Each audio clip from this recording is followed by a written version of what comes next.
Hey la team, j'espère que tu vas bien, c'est Jérém. Alors, aujourd'hui dans cette vidéo, c'est simple. Je vais te faire un récapitulatif, une rétrospective de ma situation depuis 2011 jusqu'à aujourd'hui. Pourquoi 2011? Parce que c'est à partir de ce moment-là que j'ai été embauché en CDI dans le job que j'occupe encore actuellement, qui est technicien expert globalement en fibre optique et en ADSL. Et entre-temps, eh bien, tu le sais si tu me suis sur cette chaîne, j'ai commencé la bourse, j'ai commencé à me former en bourse, j'ai ouvert mon PEA, donc ça c'est en 2015. J'ai commencé à faire de l'immobilier locatif très sérieusement à partir de 2017. Et puis il s'ensuit la chaîne YouTube et tout ce qui en découle avec de la crypto-monnaie, etc. Et surtout, ce qui va être intéressant, c'est que je vais te montrer la répartition de revenus en termes de poids de revenus, qu'est-ce qui m'a rapporté le plus, quel est le pourcentage par rapport au total, etc. Donc ça, c'est vraiment l'idée de la vidéo d'aujourd'hui et c'est surtout pour te montrer que c'est important de rester dans son poste salarié au début et pendant un petit moment, tu vas le voir, on va discuter de ça dans cette vidéo. Mais avant de commencer, je tiens à rappeler que plus de 70% des gens qui regardent mon contenu n'est pas abonné. Donc si t'aimes ce que je fais, bah tu peux tout simplement cliquer sur le bouton abonnement. Dans cette vidéo, on va parler de bourse, d'immobilier et du business en ligne via YouTube, puisque bah à l'heure d'aujourd'hui, c'est ce que je fais. Et je vais aussi te montrer un petit peu ce que ChatGPT dit par rapport au business de manière générale et surtout sur le terme de construction de patrimoine. Donc, petit récap de ma situation, comme je te l'ai dit, salarié en CDI depuis 2011, bourse depuis 2015. Là, tu vois, je suis sur Fortuneo, puisque j'ai commencé via Fortuneo. Si jamais il a envie t'en prendre, d'ouvrir un compte chez eux, c'est pas eux qui m'ont demandé de faire une sponsor, mais tu as un lien d'affiliation et en ce moment tu gagnes 100 € si tu ouvres un compte et que tu respectes les conditions. Tu as le lien où tu auras le code en épinglé commentaire dans la description. Et moi, comme tu peux le voir, j'ai une date d'ouverture fiscale. Globalement, j'ai ouvert mon compte chez eux le 17/07/2015. Donc ça fait un tout petit peu moins de 10 ans. Pourquoi Fortuneo? Bah à la base, j'hésitais entre Boursorama et Fortuneo. J'ai préféré l'interface Fortuneo. Je suis très content globalement de Fortuneo, même si oui, l'interface n'est peut-être pas ce qui se fait de mieux, mais en termes de frais et de réactivité du service client, c'est plutôt top. Donc 2015, j'ouvre mon compte bourse sur Fortuneo, un PEA, je commence tout doucement à acheter quelques actions. Il faut savoir que personne dans ma famille faisait de la bourse. Mes parents ont fait, enfin en tout cas ont acheté à un moment donné des actions il y a très longtemps, mais c'est pas eux qui m'ont parlé de ça. Je me suis formé petit à petit et en parallèle, j'ai commencé très sérieusement à me former sur de l'immobilier locatif parce que je savais que j'allais entamer la partie investissement locatif et ça a vraiment pris date en 2017. J'ai créé une SCI avec mon meilleur ami en 2016, fin 2016 et milieu d'année 2017, en juin 2017, eh bien on a acheté le premier immeuble de rapport, immeuble que je possède encore aujourd'hui. Ensuite, pendant 5 ans, j'ai été vraiment tête dans le guidon avec lui, à faire des rénovations, on s'est formé sur les travaux, bref, on a vraiment charbonné. Et vers 2021-2022, en réalité, l'idée a commencé à surgir dans mon esprit, mais pas par hasard, c'est parce qu'un collègue youtubeur m'a dit qu'il fallait que je fasse une chaîne YouTube pour parler de mon parcours. Eh bien, j'ai commencé à partir de 2022 à créer la chaîne YouTube doucement, sans rien y connaître encore une fois, et en essayant de m'améliorer jusqu'à aujourd'hui. Et là, eh bien, on va voir tout simplement combien de revenus tout ça m'a généré et en proportion de la somme, quels ont été les postes les plus importants. Pour ça, ce que j'ai fait, c'est que tu le vois, je t'affiche à l'écran, voilà, un camembert de répartition de revenus, donc du coup depuis 2011. Et comme tu peux le voir, la première chose qui frappe, c'est une grosse partie du salaire. Alors, c'est pas étonnant, puisque comme je te l'ai dit, j'ai attaqué la bourse en 2015, donc c'est la part verte, et l'immobilier en 2017. Et ensuite la chaîne YouTube en 2022. J'ai quand même mis les primes que j'ai eues au travers de mon job depuis 2011, qui est le camembert orange. Et tu peux le voir à l'écran sur la totalité de tous mes revenus, puisque ce qui se passe, c'est que tu vois, j'ai fait des tableaux comme celui-ci. Là, je te montre mon salaire. Voilà, il y a pas forcément je suis assez transparent là-dessus. Je te montrerai pas tout, mais au niveau du salaire, aujourd'hui, je suis à environ 2000 € tout compris. Reporté mensuellement parlant, un tout petit peu plus. Mais tu vois, j'ai fait des tableaux de suivi et je te conseille d'ailleurs de faire de même de ton côté parce que c'est très intéressant d'avoir un suivi complet. Et donc, je te le disais, la répartition de revenus aujourd'hui en 2025 est la suivante. Donc, j'ai 53,6% de mon revenu total qui provient de mes salaires. Donc en même temps, ça fait 14 ans quasiment que je travaille. Donc forcément, quand t'as 2000 euros par mois, etc. Même si au début j'ai commencé avec moins, forcément ça commence à devenir assez important. Ensuite, deuxième poste, je vais avoir l'immobilier. Donc depuis 2017. Donc pour l'immobilier, c'est vrai que depuis quelques temps, je ne fais plus forcément de vidéos dessus, mais ne t'en fais pas, ça va revenir pour ceux qui sont intéressés par l'immobilier. Je sais que pas mal de personnes ont commencé à me suivre parce que j'ai beaucoup parlé d'immobilier et parce que c'est quand même mon domaine d'expertise de manière générale. Avec mon associé, on a acheté plusieurs immeubles de rapport. Il y a un moment cumulé entre ses lots et les miens et les lots qu'on avait en commun sur la gestion complète du parc immobilier. On avait un peu plus d'une vingtaine de lots. À l'heure d'aujourd'hui, en 2025, il nous reste 10 appartements. En fait, on a 2 immeubles. Il y en a un où il y a 7 appartements, un autre où il y en a 3. Et dans celui où il y en a 3, il y a également 2 commerces. Donc globalement, ça fait 10 appartements plus 2 commerces. Et j'ai également ma résidence principale, donc qui est la maison dans laquelle je te tourne cette vidéo. Donc on a légèrement redescendu en termes de volume d'actifs sur l'immobilier locatif, puisque comme je te l'ai dit à un moment, on était aux alentours des 20. On est redescendu un petit peu parce qu'on a eu l'occasion de vendre certains immeubles de rapport, parce que voilà, ça s'est décidé comme ça, et parce que on aime bien aussi acheter de l'immobilier, le louer, le rénover, bien évidemment, ensuite le louer. Et si on trouve un acheteur qui nous en propose un bon prix et que tu vois par exemple, on s'aperçoit que net après impôt, ça correspond à 5 ou 6 années de gestion locative, eh bien on n'hésite pas à vendre et à réallouer ce patrimoine. C'est un petit peu le côté flexible et mobile des capitaux qui te permettent de faire grossir cette fameuse boule de neige. Donc immobilier depuis 2017, 28,4% de tous mes revenus, 3,4% de primes qui correspond globalement aux primes salariales. Et là où ça commence à devenir intéressant, je trouve, c'est notamment pour la partie YouTube et la partie bourse. Alors, pourquoi je dis que c'est intéressant? Pour 2 raisons. La première, c'est que tu vois que la partie bourse, au final, ce que j'ai gagné en net, c'est 4% sur le total, c'est-à-dire quasiment rien. Et la partie YouTube, que j'ai pourtant commencé en 2022, eh bien, m'a généré, donc je parle, quand je dis YouTube, c'est vraiment YouTube et tout ce qui est associé à YouTube. À savoir que moi, au début, j'étais pas du tout parti pour que YouTube me ramène quelconque revenu. Ça s'est présenté au fil du temps. Et c'est vrai qu'aujourd'hui, je trouve que il y a vraiment un potentiel très important sur YouTube. Mais ce qui me choque le plus au final dans ce tableau et dans ce camembert de répartition, c'est vraiment la bourse et de me rendre compte que, eh bien, en termes de résultats nets, entre guillemets, j'ai investi X et j'ai retiré Y, eh bien, la bourse représente que 4% de l'ensemble de mes revenus, ce qui n'est pas beaucoup. Mais en même temps, la bourse, moi j'ai commencé du début avec 0, puis 1500, puis petit à petit 10 000, et je suis monté jusqu'à un maximum, avant de devoir solder mes comptes, de 85-90 000 euros, tout compte confondu d'investissement. Donc mon PEA Fortunéo où j'avais à peu près 50 000 euros, un compte titre Fortunéo où j'avais de mémoire 8 000 euros, j'avais 2 comptes titres Interactive Broker et un petit peu de crypto. Et le tout faisait aux alentours, je te dis, des 85-90 000 euros. Et malgré tout, eh bien, en termes de revenus purs par la bourse, ça représentait que 4%. Là où YouTube, alors que j'ai commencé qu'en 2022, me génère plus de 10% du total des revenus depuis le début, à savoir que j'ai quand même commencé en 2011 sur le tableau de calcul de répartition, et YouTube on est quasiment plus de 10 ans plus tard, on est en 2022, et malgré tout tu le vois, ça représente 10,7% de revenus. Donc là, ce que je peux te dire aujourd'hui, c'est que sur une année complète, ce qui me génère le plus de revenus, c'est la source YouTube.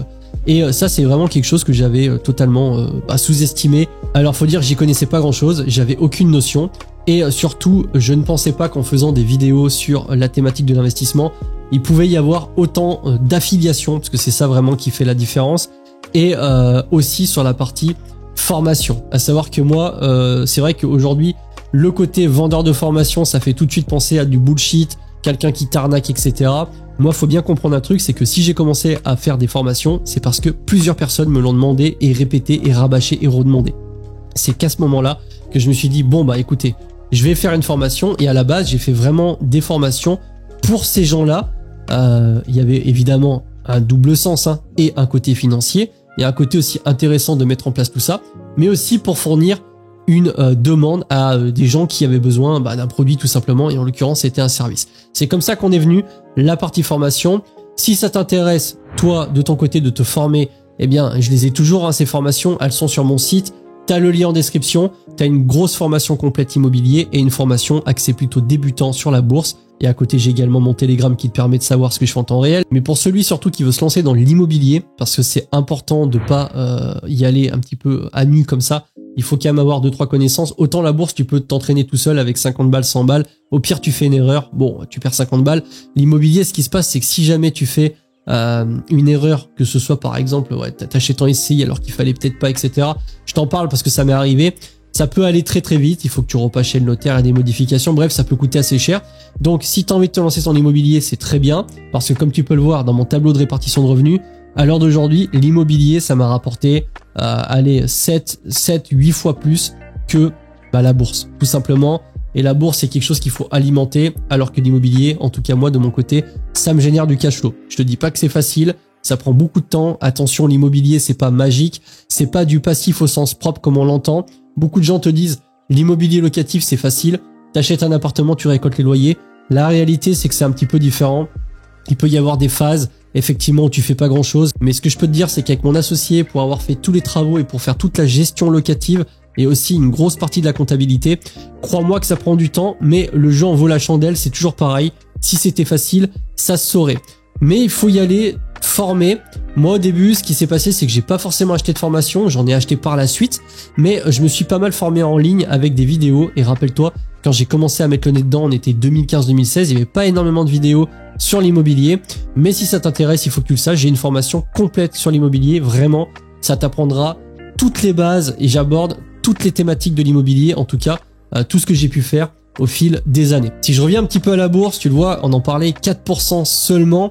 Il faut savoir que la bourse, au début, quand tu fais ton DCA, ça dépend de la vitesse de ton DCA. Déjà, entre 2015 et 2020, ce qui s'est passé, c'est que j'ai mis à peu près 5000 € au total et je m'amusais avec. J'avais pas forcément cette notion de DCA, encore une fois. C'est simplement après, et en commençant à lire pas mal de livres qu'il y a derrière moi, que je me suis dit, effectivement, il faut que je commence à investir régulièrement. J'avais pas encore ce mindset du gars qui investit vraiment tous les mois ses revenus. Aujourd'hui, c'est complètement différent. Aujourd'hui, j'utilise ce que j'ai besoin pour mes charges fixes et des fois un ou deux restos.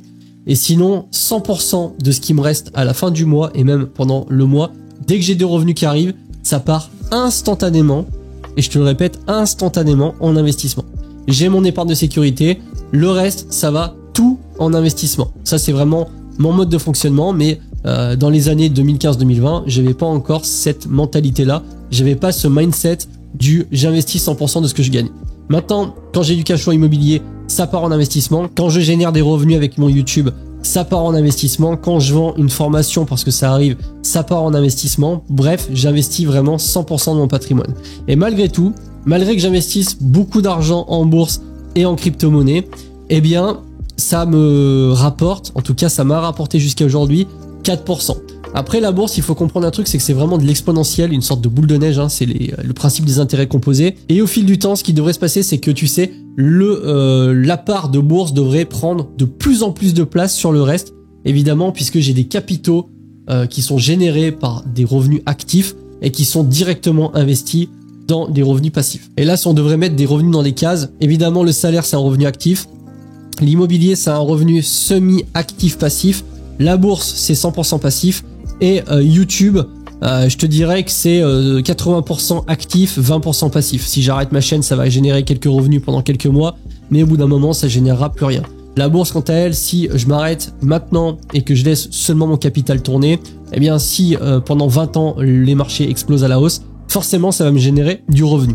Donc ça, c'est vraiment l'idée que j'ai envie de te faire passer au travers de cette chaîne YouTube, c'est de te montrer que si tu te concentres que sur la bourse, tu vas rater énormément de revenus. Et encore, la bourse, c'est 4%, mais c'est parce que, encore une fois, j'ai pu investir pas mal d'argent de par le cash flow que l'immobilier locatif me fournit depuis des années et les revenus qui s'additionnent avec YouTube depuis 2022. Et d'ailleurs, un truc marrant que j'ai fait, puisque là, tu l'as compris, je t'ai refait un petit peu mon parcours, j'ai sauté pas mal d'étapes, mais globalement, t'as compris. Je me suis amusé à demander à ChatGPT, tu vois. Je lui ai posé la question, petite expérience personnelle. Je lui ai dit, imagine que tu sois une personne salariée qui gagne 2000 € par mois et qui a une bonne gestion financière. Comment toi tu ferais pour devenir riche? Vraiment, question très premier degré. mais en même temps, je voulais voir ce qu'il allait me répondre. Eh bien, il m'a dit, voilà, si je gagnais 2000 € par mois en tant que salarié, etc., voici les étapes concrètes que je suivrais pour devenir riche. Premièrement, optimiser son budget. Maximiser mon épargne sans sacrifier mon bien-être. Donc, le logement, si je loue quelque chose de trop cher, eh bien, si possible, passer soit sur quelque chose de plus petit, moins cher, etc., qui globalement représente moins de 30% de mes revenus. Les transports, j'essaierai de réduire les frais. Bon, moi, c'est vrai qu'au niveau du transport, j'ai une voiture de société, donc ça aide. Dépenses discrétionnaires, éviter les achats impulsifs et privilégier le minimalisme. Alors, moi, je dirais pas que je suis minimaliste, mais c'est vrai qu'il y a un moment, tu vois, j'avais voiture de sport, etc. J'y ai vendu, j'ai déjà abordé la question. Voilà, j'avais une Mégane 3 RS Trophy pour ceux qui se poseraient la question. Je l'ai gardé pendant 9 mois. Il y a un moment, je me suis dit, je préfère investir cet argent. Ça tombe bien, je l'ai vendu, on s'est tapé la crise du Covid. Petit coup de chance. J'ai investi cet argent quasiment sur les plus bas. Et épargne automatique, programmer 20-30% de mes revenus, soit 400 à 600 € par mois, vers un compte dédié à l'investissement. Donc moi au début, j'avais un peu moins, je mettais 200 € au tout début et j'ai commencé comme ça. Deuxièmement, il t'explique qu'il faut augmenter ses revenus. Voilà, l'objectif, diversifier et multiplier les sources de revenus. Alors, demander une augmentation, démontrer ma valeur à mon employeur pour négocier une augmentation. Donc moi, il faut savoir que dans ma boîte, les augmentations, c'est toutes les années suivant une grille, mais tu ne peux pas aller demander une augmentation directement. Voilà, c'est t'es technicien, t'es à tel niveau, t'as telle ancienneté, ton augmentation est de temps chaque année, un petit peu basée sur la performance et les résultats. Travail supplémentaire, accepter des heures supplémentaires ou un job à temps partiel si cela ne nuit pas à ma santé. Moi, tout à l'heure, je t'ai montré, dans les années 2015-2016, tu peux voir en heures supplémentaires. Par exemple, 2016, j'ai fait 133 heures supplémentaires. Du coup, mon salaire a directement monté. 2015, j'étais à 154 heures supplémentaires. 2018, pareil. Donc, tu vois, j'ai fait toutes les heures supplémentaires pendant un certain temps. Donc, ça, c'est quelque chose que j'ai fait. Et il me met ensuite en dernier point, activité parallèle, créer une source de revenus complémentaire comme freelance, rédaction, design, vente en ligne, dropshipping, produits faits maison, création de contenu, YouTube, blog, réseaux sociaux. Et moi là-dessus, si tu veux, vente en ligne, j'ai mes ventes de formation et aussi un abonnement Telegram. Je fais de la création de contenu YouTube et j'ai la chance d'être sur la partie bancaire et donc du coup, il y a pas mal d'affiliations. Mais du coup, on y retrouve là-dedans. À savoir que quand j'ai commencé à mettre tout ça en place, je me rendais pas trop compte. J'ai fait un petit peu ça à l'instinct en regardant un petit peu ce qui se faisait. Et en fait, c'était assez logique dans ma tête qu'il fallait que j'ai le maximum de sources de revenus. Rappelle-toi ce que je t'ai dit tout à l'heure. 2015, il n'y avait pas forcément toutes les vidéos axées business qu'on a aujourd'hui. 2017, c'est pas trop arrivé. C'est plutôt arrivé aux alentours de 2020. Et ChatGPT, ça date d'il y a un an et demi. C'est marrant qu'aujourd'hui, tu vois, quand je regarde le plan qu'il me décrit, je me rends compte que c'est quand même plus ou moins le même plan que j'ai fait. Troisième point qui te dit, c'est investir systématiquement. Objectif, faire travailler mon argent pour générer des revenus passifs. Donc ça, voilà, investissement prioritaire, PEA et CTO, assurance vie, crowdfunding immobilier et immobilier locatif. Donc utiliser l'effet de levier pour acheter un bien immobilier rentable, cibler des zones où la demande locative est forte, rechercher des dispositifs fiscaux avantageux, Pinel et LMNP. Moi, ce qui se passe, c'est que j'ai de l'immobilier sous immeuble de rapport, 100% LMNP est très bien placé, centre-ville. Et il parle de crypto-monnaie, allouer une petite partie, 5%, inférieur à 5%, pour maximiser le potentiel de croissance tout en gérant le risque. Moi, ce qui se passe, c'est qu'aujourd'hui, quand on est sur la phase bull run, j'alloue beaucoup d'épargne et du coup d'investissement sur la partie crypto-monnaie et j'essaye d'aller, tu vois, d'aiguiller un petit peu là où va le vent. Mais là, encore une fois, carton plein, PEA, CTO, immobilier locatif, crypto-monnaie. Encore une fois, tout ce que je mets en place et tout ce que j'ai mis en place. Et quatrième point, il a marqué développer des compétences. Voilà, objectif, augmenter ma valeur sur le marché du travail et dans les affaires. Investir dans des formations en ligne. Finance, marketing, compétences techniques. Et je les ai toutes faites. Finance, marketing et compétences techniques. Et j'ai aussi immobilier. Lire des livres, j'en ai parlé tout à l'heure. En plus, t'as Père riche, Père pauvre. C'est un des premiers livres et c'est le livre d'ailleurs qui a fait que je suis passé en LMNP alors que j'étais en SCI avec ensuite la prise de conscience du cash flow. Participer à des réseaux professionnels et rencontrer des personnes inspirantes. J'ai participé à des réunions, à des sortes de séminaires. Le dernier en date, c'était à Monaco et c'était le BIF, le Business Investissement Finance, je sais plus quoi, de Yann Darwin. Donc c'était très sympa. J'en ai fait plusieurs d'ailleurs. Et en cinquième point, cultiver un mindset long terme. Objectif, maintenir la discipline et la patience. Éviter de dépenser dans des passifs, voitures de luxe, gadgets inutiles. Réinvestir les gains. Dividendes, cash flow locatif. exactement ce que je te disais tout à l'heure. Visualiser mes objectifs financiers pour rester motivé, par exemple, indépendance financière à 40 ans. Et ça, tu vois, c'est très marrant parce que quand je lui ai posé la question et que j'ai lu ça, je me suis dit, c'est exactement ce que j'ai fait et c'est exactement ce que j'ai mis en place au fil des années sans trop me rendre compte des choses à la base, mais au fil du temps, ça devient évident. Donc toi aujourd'hui, si tu te concentres uniquement sur économiser tes 200 € avec ton salaire et investir ces 200 € en bourse, tu vas mettre beaucoup trop longtemps pour commencer à constituer un patrimoine. Vraiment, le top pour moi, c'est revenu actif, donc salaire au début. Ensuite, t'investis si possible avec un effet de levier dans l'immobilier, mais je comprends que ça soit pas facile suivant les zones et suivant les revenus. Investir tout ce que tu gagnes et chercher à développer si possible une source de revenus complémentaire active.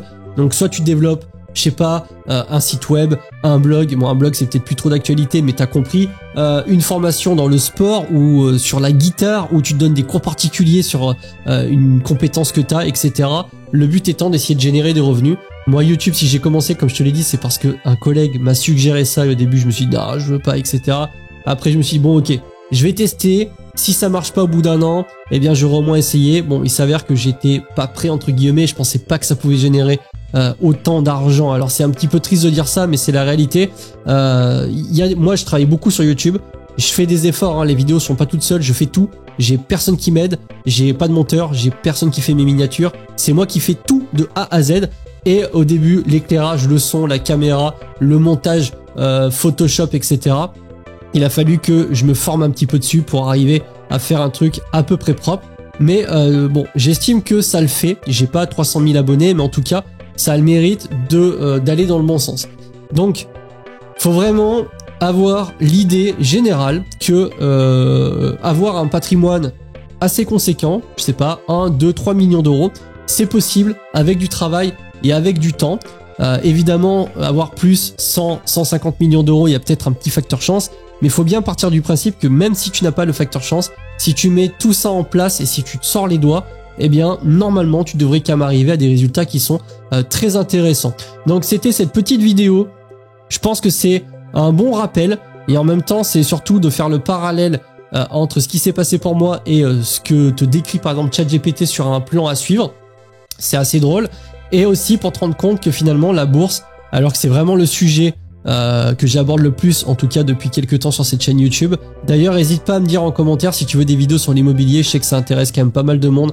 Ça reste une classe d'actifs qui génère beaucoup d'argent puisque quand tu t'y prends bien, ça rembourse des crédits. Tu rembourses des crédits. À la fin, le bien t'appartient. Et si tu arrives à te débrouiller, à faire du cash flow, là, c'est carton plein.